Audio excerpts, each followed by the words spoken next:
Arabindu farmer 5 minutes time frame.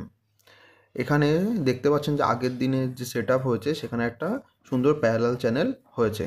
আপার line, middle line আর lower line তিনটেরই market খুব সুন্দর respect দেখিয়েছে, আর এরকমভাবেই আগের দিনে মার্কেট পুরো চলেছে।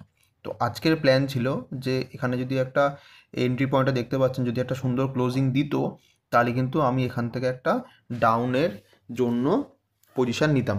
বাট এখানে ফার্স্ট ক্যান্ডেলেই পুরো টার্গেট দিয়ে দিয়েছে, আমাদের কোনো এন্ট্রি দেয়নি। তো সেক্ষেত্রে আমাদের কী করতে হবে? অ্যাভয়েড করতে হবে। আজকে ফার্স্ট ক্যান্ডেল যে প্রিপারেশান ছিল, যেটা প্ল্যান ছিল, সেটা পুরো ভেস্তে গেছে।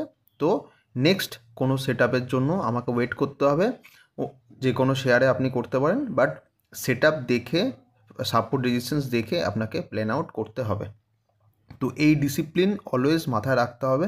আর আপনাদের এই কারণেই দেখাচ্ছি যে সবসময় যে টার্গেটের ভিডিও আপনারা পাবেন তা না, এখানে এসএলের ভিডিও বা কোথায় এন্ট্রি করব না সেটার জন্য আমি ভিডিও দিচ্ছি, বিকজ আপনারা তাহলে বুঝতে পারবেন যে কোন সেট আপ আপনি নেবেন আর কোন সেট আপ আপনি নেবেন না।